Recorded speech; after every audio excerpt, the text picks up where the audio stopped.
William Hobson was a British naval officer and colonial administrator who played a crucial role in the colonisation of New Zealand. As the first governor of New Zealand, he is best remembered for his work in facilitating the signing of the Treaty of Waitangi, a foundational document that established British sovereignty over New Zealand while promising protection and rights to the indigenous Maori population. Hobson's career is marked by a mix of ambition, duty, and a commitment to diplomacy, though his tenure in New Zealand was also fraught with challenges and controversy. Early life and naval career. William Hobson was born on September 26, 1792, in Waterford, Ireland, into a middle-class Anglo-Irish family. His father, Samuel Hobson, was a civil servant, and his mother, Martha Hobson, provided a stable family environment. At the age of 9, Hobson entered the Royal Navy, beginning a career that would span more than 3 decades.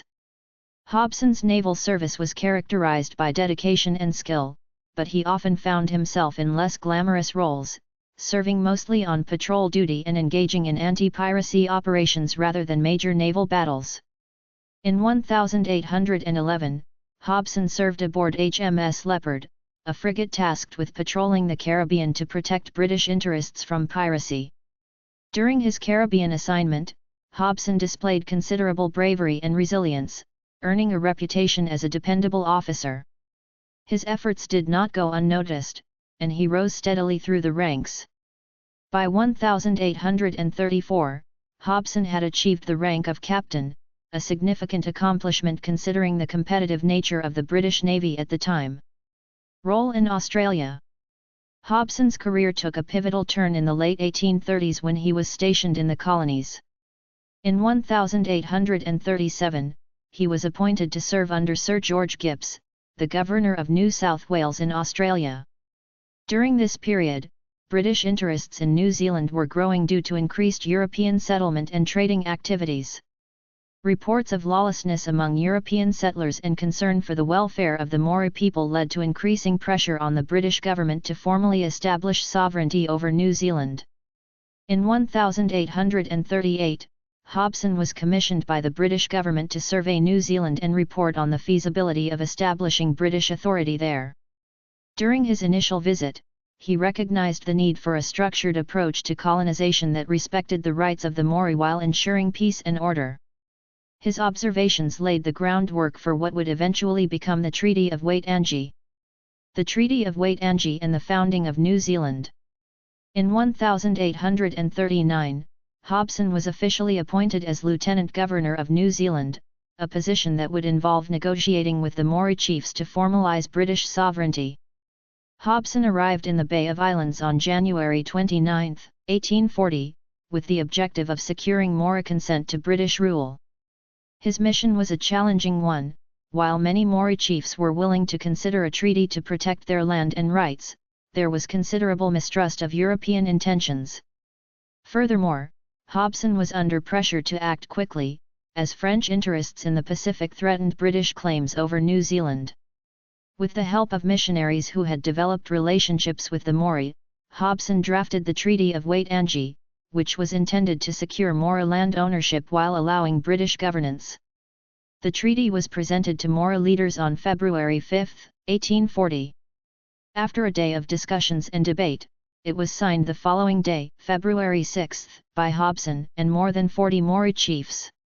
The Treaty of Waitangi is regarded as a foundational document in New Zealand's history, as it provided a legal basis for British sovereignty while recognizing the rights and status of the Maori people.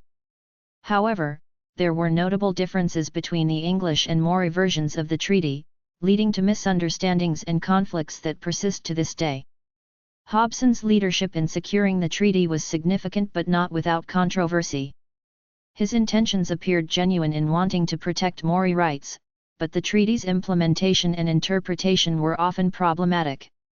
The British view of sovereignty conflicted with the Maori concept of land ownership and governance, leading to a legacy of disputes over land and authority that would shape New Zealand's history. Challenges as governor. Following the signing of the Treaty of Waitangi, Hobson faced the daunting task of establishing New Zealand as a British colony. In March 1840, he declared British sovereignty over the entire country, and soon after, he chose the site for the new capital, naming it Auckland. However, his governorship was marred by limited resources, insufficient military support, and conflicts with settlers and Maori alike. Despite his idealistic vision, Hobson struggled to implement British rule effectively in a territory with diverse populations and interests. Hobson's health began to decline shortly after his arrival in New Zealand. He suffered from a stroke in 1840 and continued to experience health issues that impacted his ability to govern. Political and personal pressures weighed heavily on him, and he often found himself at odds with both settlers and his own officials. Hobson's vision for peaceful colonization and harmonious relations with the Maori was continually tested by settlers' demands for land and resources, as well as by resistance from Maori groups who felt betrayed by the treaty's implementation. Death and legacy. William Hobson's health deteriorated further in 1842, and on September 10, 1842, he died in Auckland at the age of 49. He was buried at Symonds Street Cemetery in Auckland, where his grave remains a site of historical significance. Hobson's death marked the end of a brief but pivotal governorship, and he left behind a complex legacy. Thank you for watching. Please subscribe our channel.